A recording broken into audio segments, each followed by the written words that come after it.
अस्सलामुअलैकुम। तो सर कैसे हैं आप?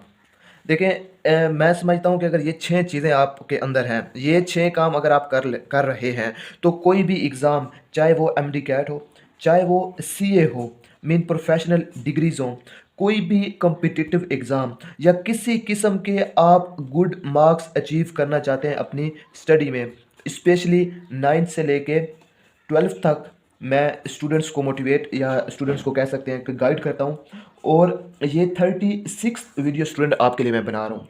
ये जो 36 वीडियो मैं आपके लिए बना रहा हूँ, पहली बात ये है कि मिर्च ट्यूब के एक कुछ खसूसियात हैं इस चैनल की। सबसे बड़ी पहली खसूसियत ये है कि यार मैं कोई पीछे इस तरह के कोई हैवी किस्म के म्यूज़िक वगैरह नहीं लगा रहा, सही है। उसके बाद कोई इस तरह की मतलब एडिटिंग नहीं है कि लोग डर जाएं। मैं आप यकीन करें कि कुछ ऐसी वीडियोस देखते हैं, मैं यूट्यूब पे देख रहा होता हूँ कि उन्होंने ऐसे गाइड किया होता है बच्चों को कि वो मतलब लग ये हो रहा होता है कि अगर मैंने ये ना किया, इस तरह मैंने ना पढ़ा तो मैं रह जाऊँगा। मतलब अगर मैं इस तरह नहीं पढ़ सका, अगर मैंने ये काम ना किए तो मैं रह जाऊँगा, मैं गुड मार्क्स या अपनी अचीवमेंट हासिल नहीं कर सकता। तो ये चीज़, मैं इस चीज़ के बिल्कुल खिलाफ हूँ। और मिस ट्यूब का सबसे बड़ा मोटिव यही है कि यार एग्जैक्ट चीज़ पे आओ, सही है। मतलब जो चीज़ है, एग्जैक्ट टॉपिक है, उसको समझाओ, ठीक है। अगर बच्चे को पसंद आया तो ठीक है, वरना ये कौन सी बात है कि इस तरह के हैवी किस्म के आप बीच में म्यूजिक लगा देते हैं, सही। और हाई लेवल की एडिटिंग करके, और यकीन करें वो इस तरह के म्यूजिक पीछे म्यूजिक लगे होते हैं पीछे, कि जब उन्हें मैं देख रहा होता हूँ कि यार मतलब यकीन करें कि एक दफ़ा तो ना जिस्म कांप रहा होता है कि यार अगर मतलब इस तरह मैंने नहीं पढ़ा ना तो मैं तो रह जाऊँगा, ना मेरा एमडी कैट क्लियर होगा, ना मैं कोई अच्छे मार्क्स ले लूँगा, बस इसी तरह ही पढ़ना पड़ेगा। हालांकि वो एग्जैक्ट ट्रू या एग्जैक्ट चीज़ें नहीं होती, आई समझ के नहीं। अच्छा, देखें, मैं समझता हूँ अगर आप सिलेक्टिव स्टडी ना करें, थ्रू आउट द ईयर अगर आप स्टडी कर रहे हैं, सही है, थ्रू आउट द ईयर आपने, लेट्स सपोज मैंने इधर एग्जांपल दी हुई है कि अगर आप एक कंप्लीट टॉपिक करते हैं, 12th क्लास में ऑर्गेनिक केमिस्ट्री है एक मतलब अच्छा टॉपिक है। अगर ऑर्गेनिक केमिस्ट्री आपने फुल की है तो यकीन करें एक तो आपके मार्क्स आपकी क्लास में भी आएंगे, नेक्स्ट एमडी कैट में आपको बहुत फायदा होगा। अगर आप सिलेक्टिव स्टडी नहीं करते तो गारंटी है कि जो आप अचीव करना चाहते हैं अपनी स्टडी में, यू कैन अचीव इट। समझ आई कि नहीं? अगर आप सिलेक्टिव स्टडी से अवॉइड करेंगे तो इंशाल्लाह you will get what ever you want.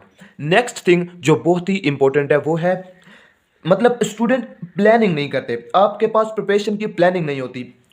सबसे बड़ा मसला पाकिस्तानी स्टूडेंट्स को यही पेश आ रहा है। 9th से लेकर 12th तक हमें अपने स्टडी सिस्टम में गाइड ही नहीं किया जाता कि यार हमने किस तरह प्लान करके अपने सब्जेक्ट को लेके चलना है। सबसे बड़ा जो किसी भी प्रोफेशनल एग्जाम लाइक सीए में, वो भी यही चीज़ है कि अगर आपकी प्रॉपर प्लानिंग नहीं होगी, आपके पास प्रॉपर डेली बेसिस के प्लान्स नहीं होंगे, आपके एक प्रॉपर प्लान नहीं होगा कि यार मैं किस तरह अपनी प्रिपरेशन को लेके चलना है, तो गारंटी है कि you can not whatever you want. आई समझ गई? तो वो चीज़ फिर आप अचीव नहीं कर सकते। अगर आपके पास प्रॉपर प्लानिंग है, गारंटी है कि वट एवर यू वांट आप अचीव कर लेंगे। यार मैं एग्जांपल देता हूँ कि 3 घंटे से ज़्यादा 9th क्लास में पढ़ना ही नहीं चाहिए, सही है। एक इनफ होता है, एक लेवल है। अगर एक बंदा 3 घंटे 365 डेज में से 340 डेज भी, मतलब 300 डेज भी अगर वो 3 घंटे पढ़ ले तो गारंटी है। अगर एक बंदा 365 दिन डेली 3 घंटे पढ़ ले तो मैं गारंटी देता हूं कि वो बच्चा टॉपर है। समझ आई कि नहीं?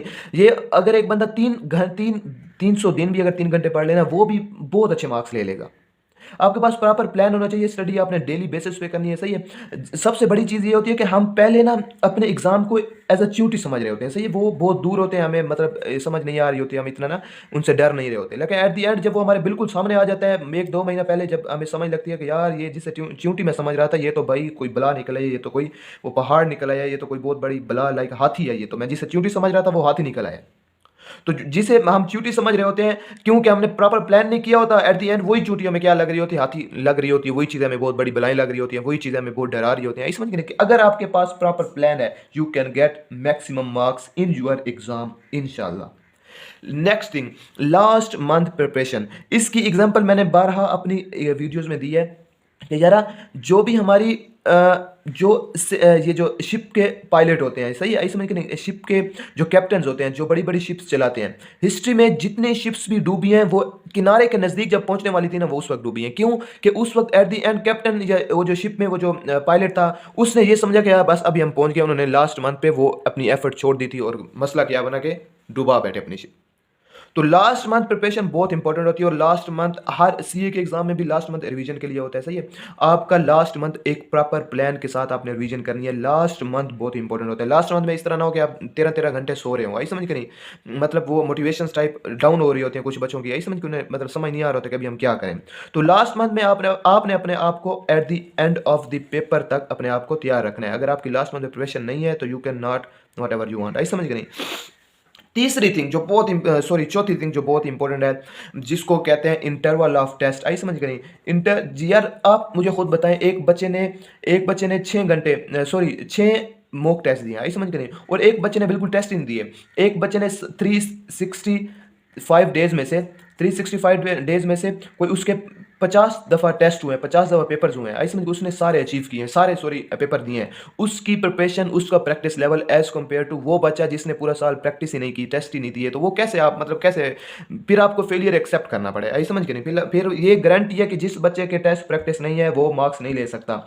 एमडी कैट में भी मैं बता देता हूँ, एमडी कैट के फेलियर की सबसे बड़ी वजह पता क्या है, वो है कि हम लेक्चर्स के ऊपर बहुत ज़्यादा फोकस कर रहे होते हैं। आजकल एलएमएस वगैरह जो एमडी कैट किप्स वगैरह जो बड़ी अकेडमीज इन्होंने दे दी हैं, तो होता ये है कि हम उन लेक्चर्स के ऊपर बहुत ज़्यादा रुझान या बहुत ही ज़्यादा लेक्चर्स के ऊपर लगे होते हैं, बस जल्दी जल्दी अपने लेक्चर्स कवर कर रहे होते हैं, आई समझ के नहीं।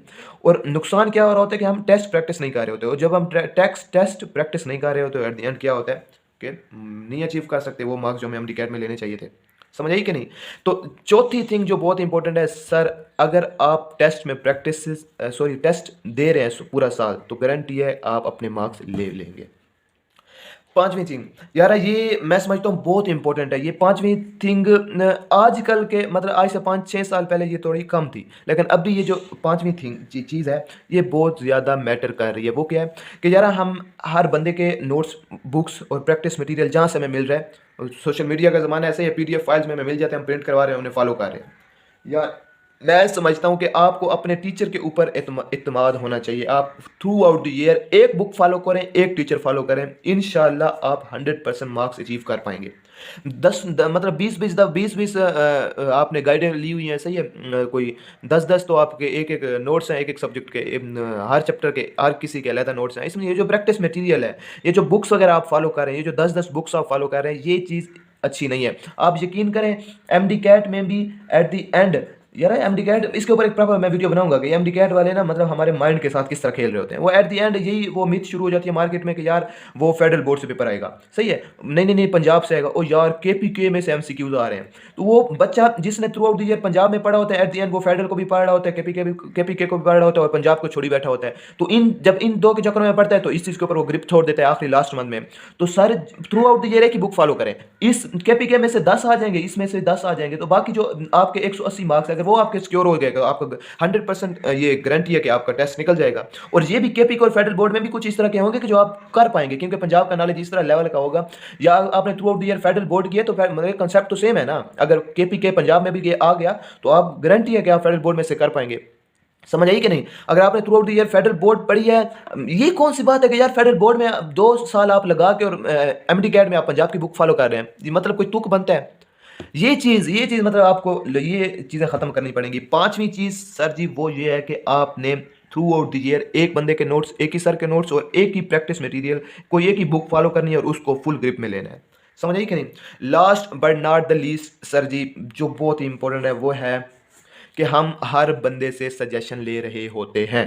सबसे बड़ा मसला यही है, वो ये ना too many suggestions and combining them at one place, ये बिगाड़ है, ये बहुत बड़ा मसला है, आई समझ गए नहीं यार। मतलब एक बंदे ने एमडी कैट दिया नहीं है, आप उससे भी एमडी कैट का पूछ रहे हैं। एक बंदे ने 9th में बायो पढ़ी भी नहीं है और आप उसे पूछ रहे हैं कि यार मैंने एमडी कैट देना है तो मैं किस तरह प्रिपरेशन करूं। और 10 सबसे बड़ा मसला यूट्यूब वगैरह पे और सोशल मीडिया पे आप हर बंदे की कोई ना कोई बंदा जिसने अपना बैकग्राउंड उसका स्टडी का है ही नहीं और वो आपको मोटिवेट और गाइड कर रहा है।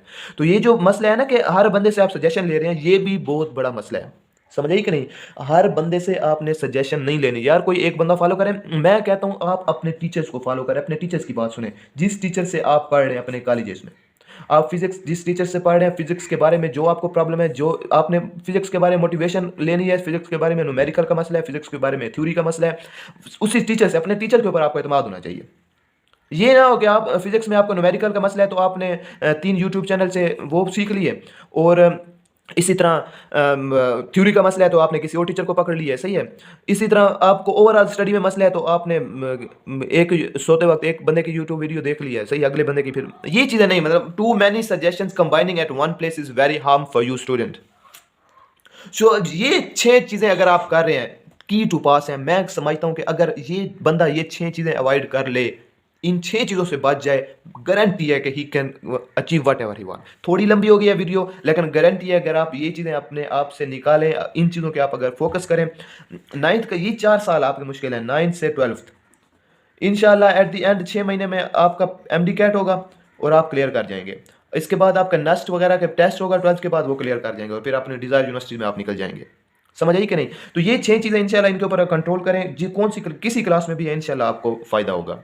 प्रोफेशनल स्टडीज़ लाइक सीए वगैरह में भी है, एमडी कैट की तैयारी कर रहे हैं, आपका नेक्स्ट एग्जाम है एमडी कैट वगैरह का, या आप अभी पेपर्स हैं आपके 3 महीने 4 महीने रहते हैं, या आपका न्यू सेशन शुरू हो रहा है, यार मैं 10th क्लास मतलब थोड़ा जज्बा है मेरे अंदर, तो वो बंदे मतलब 9th मेरी अभी न्यू शुरू हो रही है, तो मतलब थोड़ी बंदा ना हर जगह से पूछ रहा होता है यार किस तरह 9th में पढ़ना है। तो ये 6 चीज़ें अगर आपने फॉलो कर ली, गारंटी है you can achieve what ever you want इंशाल्लाह। मेरे ट्यूब यार प्रॉपर फॉलो मैं कोशिश करता हूँ कि टू दी पॉइंट रहूँ, जो चीज़ें हैं जो रियल हैं जो फैक्ट्स हैं वो आपको बताऊँ, सही है, कोई हवा में चीज़ें ना हो, मैं पहाड़ को चलाने वाली चीज़